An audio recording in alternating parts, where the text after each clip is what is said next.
yang sulit saya katakan ini di sini ada satu iklan yang menyatakan insya Allah 100% gitu. Kalau insya Allah itu ya jangan ada 100%.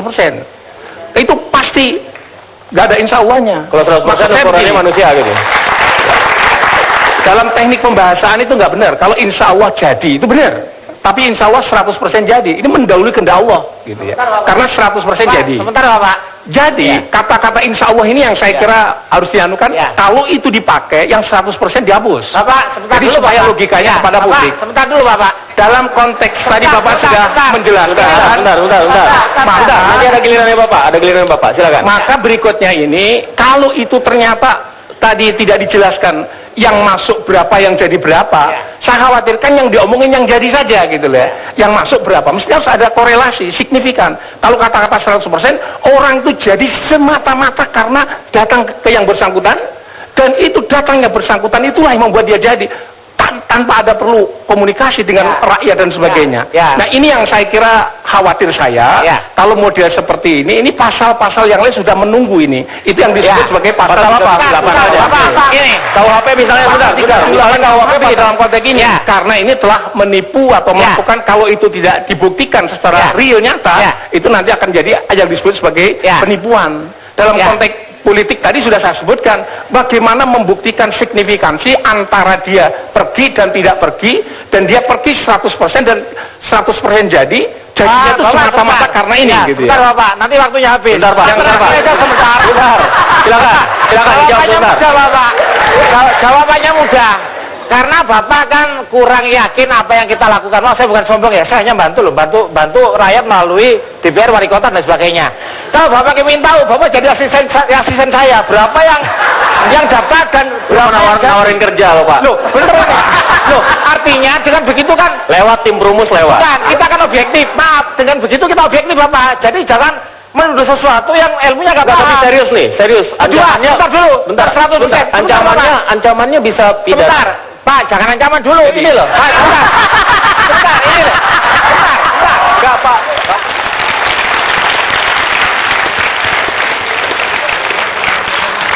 Baik, kita lanjutkan debat malam hari ini. Sebenarnya tidak sepenuhnya debat barangkali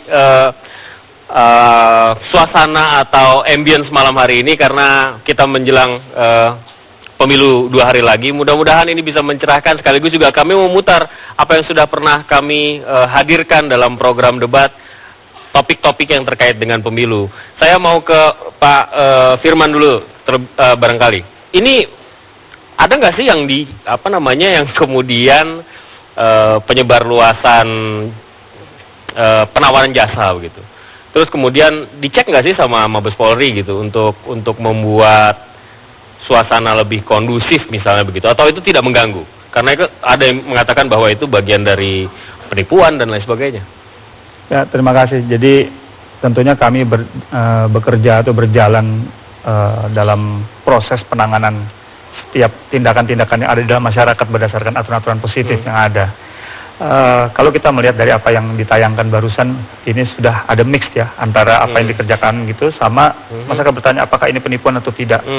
Nah, tentunya ada delik-delik yang harus kita penuhi, ya gitu. Tapi sekali lagi, sepanjang itu tadi masyarakat membutuhkan, menurut saya adanya satu tambahan-tambahan bekal.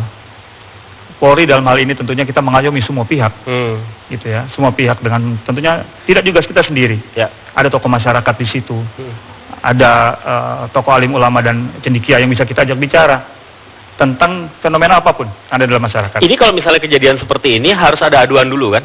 Orang yang merasa tertipu baru kemudian ada proses dari polisi. Betul. Jadi nggak bisa polisi kemudian ujuk-ujuk datang ke si penawar jasa dan kemudian cek, coba buktikan dan lain sebagainya. Tidak mungkin seperti itu ya. Baik. Bung Hanta, Anda kan dekat sama caleg-caleg, ada nggak kawan-kawan Anda yang pakai jasa seperti itu? Dan bagaimana Anda melihat fenomena ini? Kan apa itu dua hal yang berbeda ya. Sebenarnya dulu ketika orang ingin memenang dalam kontestasi politik larinya ke dukun dan seterusnya. Sekarang ada metode yang sebenarnya semakin dikenal, semakin dipercayai, salah satunya adalah survei. Ya ibarat kalau survei itu menganalogikannya kalau orang sakit ya berdasarkan hasil laboratorium, hasil lab.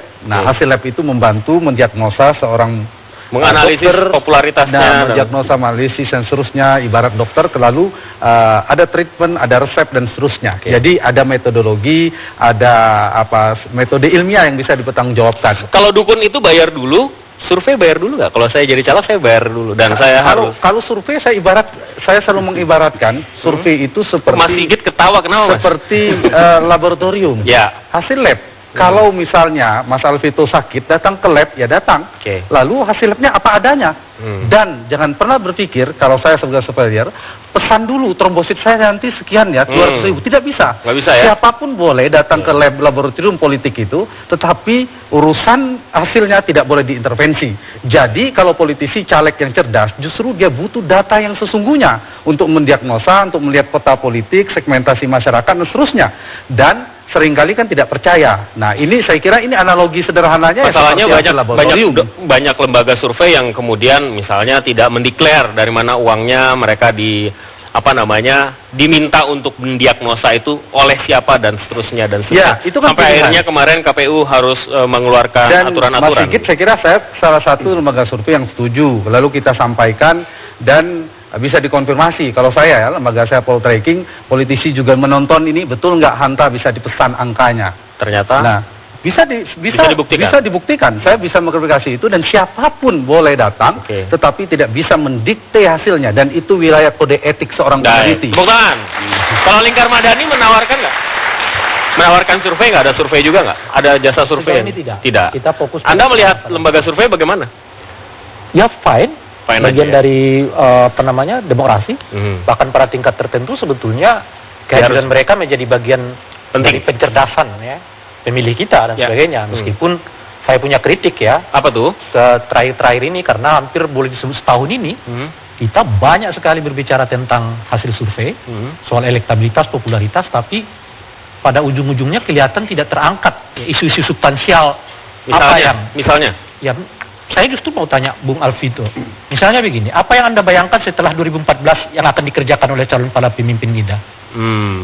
Korupsi dan nggak muncul kan? Ya. Nggak muncul itu maksud saya. Jadi survei yang disasar tetap popularitas, elektabilitas, tapi apa isi kepala calon-calon pemimpin kita ini? Itu tidak mencerahkan menurut Anda?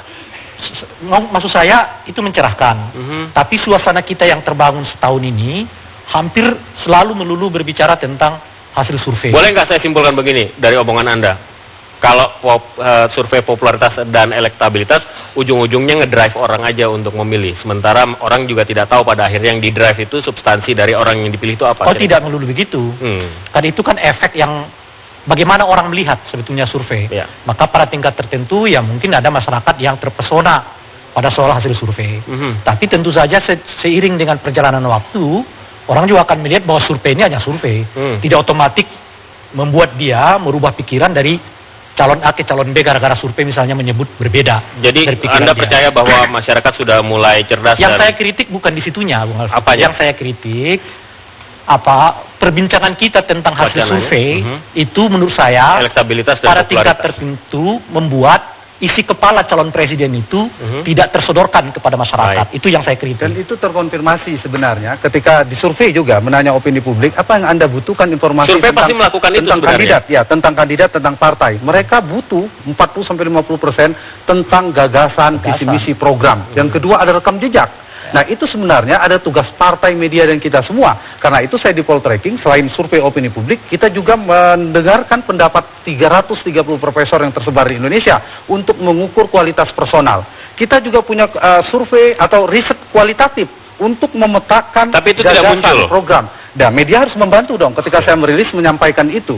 Dan partai politik juga membantu, memberikan edukasi politik. KPU juga membantu agar mendidik bangsa bahwa memilih pemimpin tidak cukup dengan popularitas dan elektabilitas. KPU concern dengan lembaga survei dan kemudian akhirnya agak tegas dengan mengeluarkan sertifikasi dan lain sebagainya. Itu sebenarnya anjaknya apa sih, Mas Sigit? Ya, itu bagian dari perintah undang-undang bahwa lembaga survei harus diatur oleh KPU. Dan dalam konteks pengaturan ini KPU fokus pada apa yang diminta oleh undang-undang, yaitu tentang bahwa lembaga survei harus mendeklar metodologinya ketika melakukan survei, sehingga satu hasil survei itu bisa direpetisi atau diuji kesahihannya seberapa dia benar-benar mencerminkan satu cara bekerja ilmiah. Lalu yang kedua, lembaga survei harus mendeklarasikan sumber dananya. Karena seringkali ada kecurigaan publik bahwa siapa yang mendanai itu akan tercermin dalam hasil survei itu. Apalagi kalau surveinya itu terbatas pada isu elektabilitas, bukan pada isu substansi kompetisi. Yang Anda saksikan sekarang ini lembaga survei di mana posisinya? Seberapa mereka tunduk terhadap aturan itu? Misalnya mendeklar siapa yang mendanai, metodologi. Saya dapat sertifikat dari KPU salah satunya, betul, ya, memenuhi persyaratan itu. Kalau berkaitan dengan metodologi, waktu pelaksanaan survei, catatan survei itu cukup tertib. Siapa yang membayar? Siapa yang mendanai survei ini yang kelihatan tidak dimuat ya. Entah itu ketika lembaga survei melonceng dirinya menyangkut hasil survei itu di launching tapi di media massa tidak muncul, ataukah di mananya? Nah, selalu mereka menyebutkan, misalnya dengan menyebut ini dana independen, ini dana dari kas atau kerjasama dan sebagainya gitu. Persoalannya menurut saya sejauh mana informasi itu benar adanya, valid adanya. Perlu ada audit KPU. Tetapi yang menjadi persoalan kadang oleh media yang mempublikasikan satu survei itu tidak menyampaikan. Sebenarnya lembaga ini ketika melakukan survei itu sumbernya dari mana, itu tidak pernah dideklarasikan. Yang dikutip hanyalah berkaitan dengan metodologi, waktu pelaksanaan survei, dan siapa yang paling populer. Dan siapa yang paling populer itu biasanya yang paling diambil oleh media, yang lainnya tidak. Tapi pentingnya satu, ini karya ilmiah. Ini pekerja ilmiah, jadi pertanggungjawaban metodologi itu nomor satu mestinya. Kita fokus di metodologi. Tapi banyak sekali surveyor mengatakan itu sejak reformasi, tapi banyak yang a priori juga. Tapi kita akan lanjutkan nanti, kita lanjutkan. Baik, kita akan kembali sesaat lagi, tetaplah bersama kami di Debat.